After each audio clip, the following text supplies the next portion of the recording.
Salve Legião X! E aí, como é que vocês estão? Mais uma lista para vocês, só que hoje uma lista diferente. Hoje eu vou trazer para vocês a lista dos conteúdos, o top 5 dos conteúdos de história que mais caem na prova da ESA, a prova de sargento. Então, senta aí, abre o caderno que lá vem história.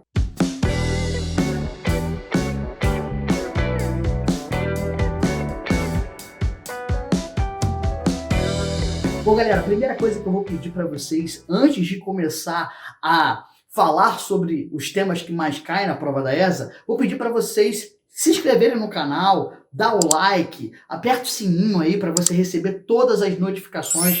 O Projeto X tem sempre novidade, tem sempre vídeos novos e a gente quer, obviamente, fazer com que vocês alcancem o objetivo de vocês, beleza? Se você quiser saber ainda mais sobre os planos, sobre os pacotes do Projeto X, para a ESA, não esqueçam de entrar em www.projetox.com.br e lá você vai saber mais. Mas vamos cair dentro que eu tô aqui para isso. Bom, galera, o que a gente vai fazer hoje? A gente vai esmiuçar, não vai ser um vídeo tão longo, senão o aluno já fica: ai meu Deus, eu não aguento, eu vou aguentar, ai, chato. Então eu vou fazer uma listinha bem rápida, mas o mais importante, galera, a gente vai voltar nesses tópicos no decorrer dos próximos vídeos, por isso é importante você ficar sempre ligado, beleza? Vamos começar do que menos cai para o que mais cai, para você ficar aqui comigo até o final, não é verdade, galera? Bom, e o quinto tema que mais cai na prova da ESA nos últimos 10 anos é o tema da Era Vargas, beleza? Vargas, que governou o Brasil de forma ininterrupta entre 1930 e 1945 e depois que volta entre 1951 e 1954, beleza? Bom, o que mais cai é essa primeira fase do governo do Vargas, entre 30 e 45. Bom, você sabe muito bem que essa fase é dividida em 3 partes. O chamado governo provisório, de 30 a 34, o período conhecido como governo constitucional, de 34 a 37, e a última fase, a ditadura varguista, chamado de Estado Novo. E é exatamente esse período que é mais cobrado na prova da ESA. E o que você tem que saber a respeito desse tema, galera? Bom, o Estado Novo ele é classificado como um período ditatorial, onde Vargas governou com mãos de ferro, onde Vargas governou com grande autoritarismo. O grande símbolo desse autoritarismo, a Constituição outorgada de 1937, né? A famosa, conhecida como Constituição Polaca. Então já caíram muitas questões pedindo para você apresentar, para você citar, para você identificar características da Constituição de 1937. A ESA, inclusive, gosta muito de trabalhar com as constituições brasileiras.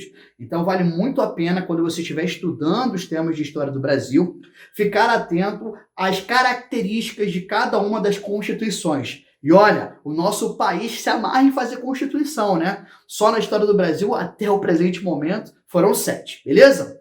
Bom, então fique ligado que Estado Novo está aí na nossa 5ª posição. Na 4ª posição, um tema que a ESA também gosta muito de trabalhar, rufem os tambores, exatamente o tema da expansão marítima, o tema das grandes navegações. Tema inicial do nosso planejamento de história do Brasil, até porque a gente precisa entender lá no contexto da Europa o que motivou os europeus, e mais especificamente os portugueses, a iniciarem o processo da expansão marítima. O processo da expansão marítima que vai, obviamente, levar os portugueses e os europeus, de forma geral, a desbravarem partes ainda não exploradas por eles. Inclusive com a chegada aqui em 1500 dele, aquele mesmo, aquele rapaz, o vosso, o deles, Pedro Álvares Cabral, beleza? Só que em relação às grandes navegações, à expansão marítima, você tem que ficar atento a alguns aspectos que a ESA curte mais. Como, por exemplo, você entender os aspectos que permitiram as grandes navegações, que permitiram os fatores que contribuíram para a expansão marítima, e mais do que isso, galera, ficar atentos ao chamado pioneirismo português. O que significa isso?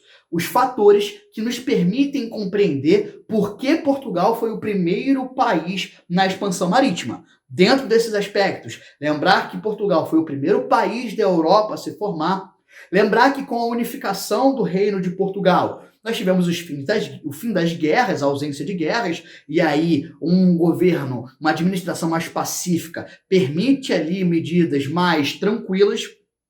Lembrar também, né, do apoio que a burguesia portuguesa deu à dinastia dos Avis, né, a Revolução de Avis entre 1383 e 1385, que permitiu a formação da monarquia portuguesa. Lembrar da posição geográfica de Portugal, né, ali na famosa Península Ibérica, voltada, com os seus olhos voltados para o Mar Tenebroso, como era chamado o Oceano Atlântico pelos europeus e pelos portugueses, beleza?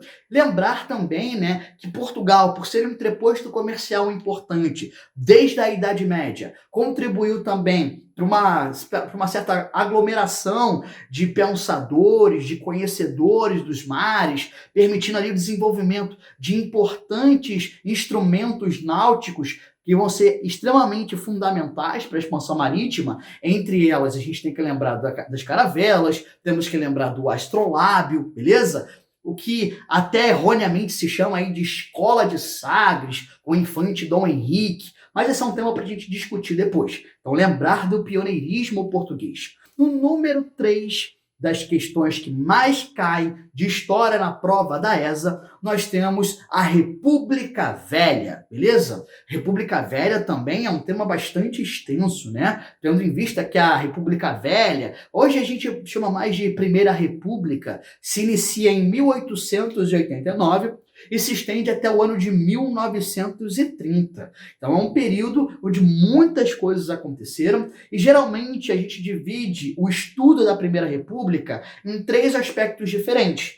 A gente analisa os aspectos políticos, os aspectos econômicos e as questões sociais referentes à Primeira República. Fica mais fácil ainda na hora de você estudar, na hora de você montar uma metodologia de estudo, você entender qual desses aspectos cai mais. E o aspecto mais cobrado nos últimos anos da prova da ESA são os aspectos políticos. E aí você que com certeza está assistindo esse vídeo e já está com os estudos lá, ó, com a energia lá em cima, tá ligado que os aspectos políticos são referentes à política do café com leite, a aliança entre São Paulo e Minas Gerais, que se manteve durante boa parte da República Velha. Nós também temos os aspectos ligados à política dos governadores.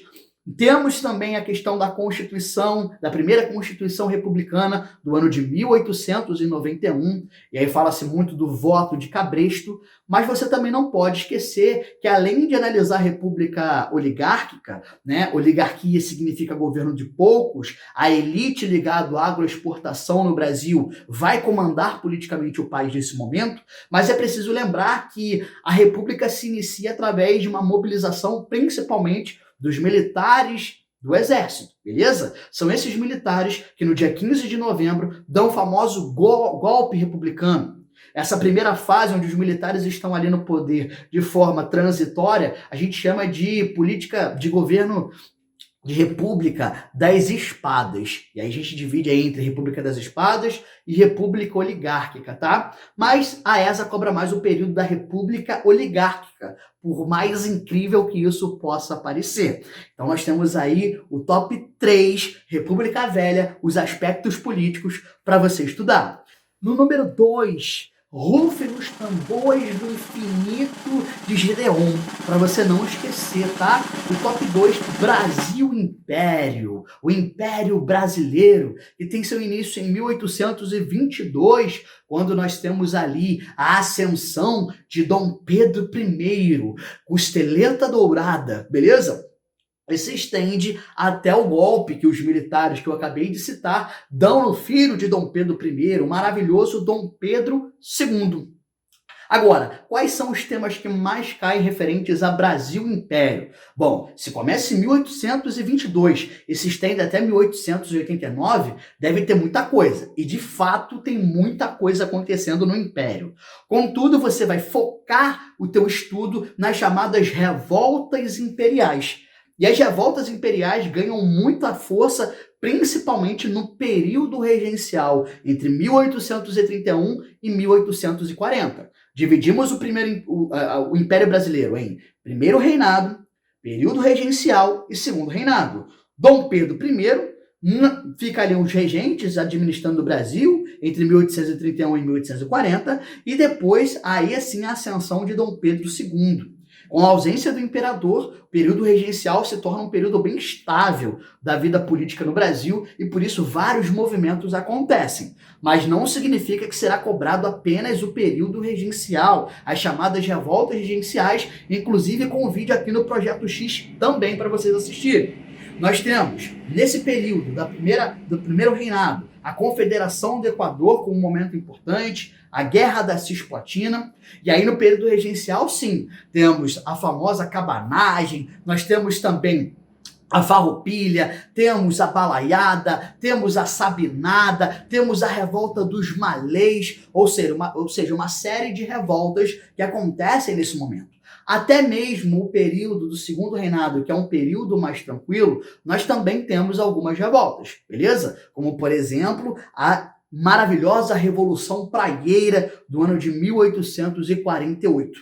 Então foca em saber quando e onde aconteceram essas revoltas, porque a ESA gosta bastante de trabalhar com geografia do lugar e o período que aconteceu determinado evento.